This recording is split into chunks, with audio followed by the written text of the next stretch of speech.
people, welcome back to Celeb Corner KE as we get to tackle a certain aspect and a certain story that has currently come to my attention, and that is the vetting of the 11 nominated cabinet secretaries that are supposed to be vetted starting on Tuesday by the National Assembly so that they can kickstart off their work as cabinet secretaries in the new cabinet that is said to have been formed by the President of the Republic of Kenya. But truth be told, there might be some hiccups in actualizing these, actualizing the vetting and making them again to occupy offices and continue running on the said government that they have been running for a very long time. You know, the reason why I'm doing this video, it's garbage in, garbage out. Yes, President Ruto disbanded his cabinet, and then after less than a week came back with another nominations for his cabinet. 6 members of them were from the previous cabinet. So the question is, Mr. President, did you consider what the general public will sit down and resonate about your decision to actually bring back those people that you said that you know, the president said this. Listen, the president said that I sat down and after going through everything that is happening in our country, I have realized that the cabinet that I have cannot help me attain the promises that I made to the people of the Republic of Kenya. So the best thing that I can do right now as your president is to fire all cabinet secretaries and then form another cabinet. And people were so happy with him. People had actually seen that the president was listening to them.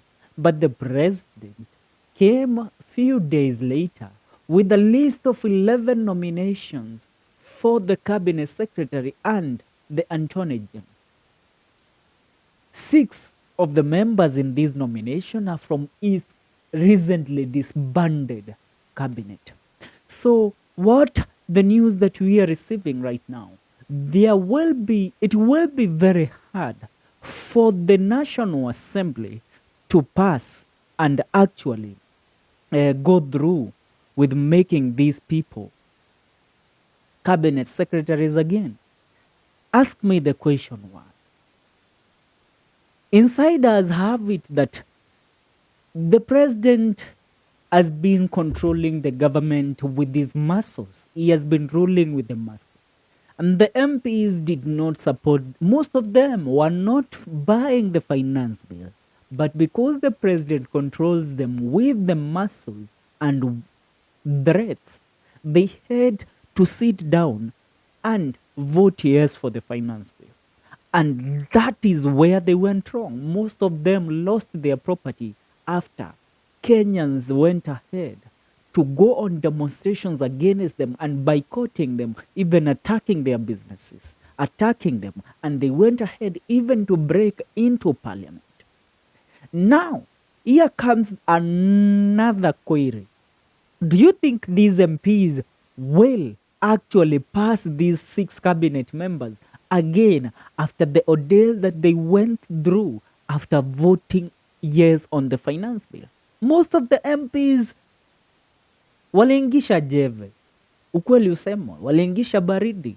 So it's either they go with what Kenyans want or they go with what the president wants. And once they go with what the president wants them to do, then they are guaranteed no way they are going to be elected again. No way they are going to hold any political office in the Republic of Kenya again. I tell you, once they vote in making and actualizing those recycled 6 cabinet secretaries as cabinet secretaries again, then be sure that they will be doomed and their political career will be normal. You know, there's a certain thing that I have come across, and this is what has triggered me to actually come here with this video. Now, the 6 hold faces in the half cabinet named by President William Ruto on Friday last week, 6 hold faces made a comeback and will face the vetting team again. That includes Professor Kithure Kindiki of Interior and National Administration. This was not even changed. Anden Duale of Defense, Alice Waome of Public Works, Lands, Public Works and Housing, Davis Churchill. You know, another thing, the president did some short work in even giving them the dockets that he gave them. Davis Churchill was for petroleum and mining and all that. Davis Churchill again comes and he is installed in the docket that was held by Kipchumba Murkomen as the Minister of Roads. So there is a high possibility that in the next selection of the 11 remaining nominations, whether they're 11 or 12, Kipchumba Murkomen might come in on the docket of petroleum and mining. And if he comes in from that, then tell me, what is the difference between a reshuffle and firing the cabinet, doing away with the cabinet, and disbursement of the cabinet, and banning the cabinet? Tell me, what is the difference? I'm trying to understand. Now, that is Davis Churchill. After Davis Churchill for Roads and Transport, we have Soipani Tuya of Environment and Forestry. And then we have Rebecca Miano and the Attorney General. Yes, these are the recycled faces in this new cabinet that we are going to, they deserve to be vetted so that they will start serving the country. Now, recent cases of police abductions, now brutality meted on protesters using excessive force to quell anti-government demonstrators and deployment of police to Haiti are likely to haunt Professor Kithure Kindiki during the vetting. For Duale, he faces the headache of questions on the deployment of military in the streets of Nairobi during the protest and questionable manner in which it was approved by the parliament. Davis Churchill faces the baggage of his former docket of high cost of fuel, the frequent blackouts that have never been experienced in the country since the government of the former president Mzee Mwai Kibaki. Now, apart from that, he will also carry the burden of his predecessor in explaining why the government increased the road maintenance levy despite a rejection during public participation. Ms. Wahome will likely face the questions on the housing project, Dr. Ruto's legacy-driven project, and which has faced questions on the contributions made by Kenyans to an unpopular levy and the process of the projects already began. Out of the 5, only Churchill and Ms. Miano have been nominated into new dockets. The other 4 are back to where they were. Now, among the questions that awaits them is what they will do to do differently that they had no opportunity to do in the previous cabinet. If they make it to the same docket, the nominees will be tasked to provide evidence of what they have achieved in the last 19 months they were in office.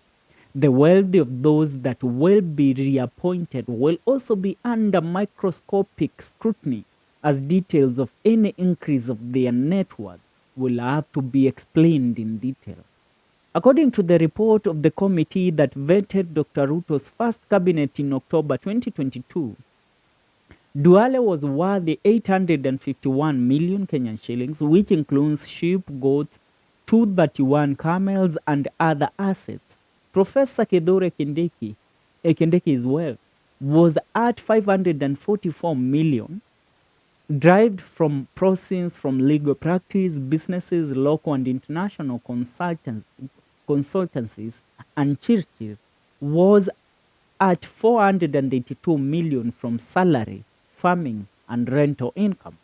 Ms. Wahome was worthy 21.4 million, consisting of salary as MP, law firm, and rental income, while Ms. Soipani Tuya was worth 156 million Kenyan shillings, derived from salary and allowances, immovable property, motor vehicles, shares in circles, and dairy farming.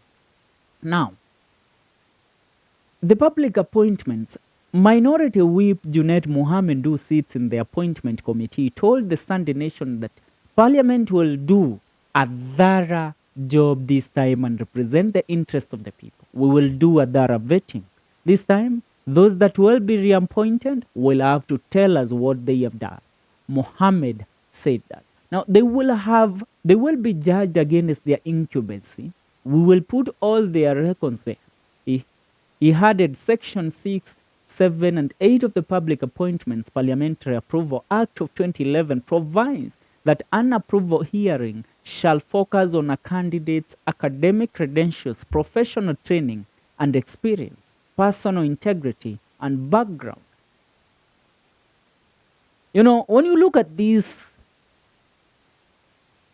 there is a very high possibility that the MP will serve the needs of the people. You know, Mr. Professor Kithure Kindiki, and he has questions to answer. The deployment of the police brutality during the demonstration, the people that lost their lives, how many police officers have been held accountable for the lives that were lost? Yes, such questions will be asked.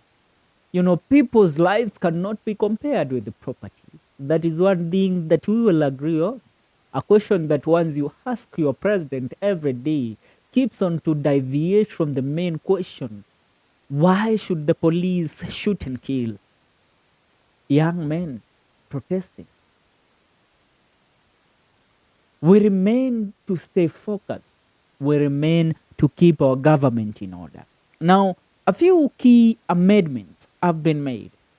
MPs in the 12th Parliament failed to consider key amendments to the Parliamentary Approval Act of 2011 that would have seen CSs undergo a tough vetting exercise.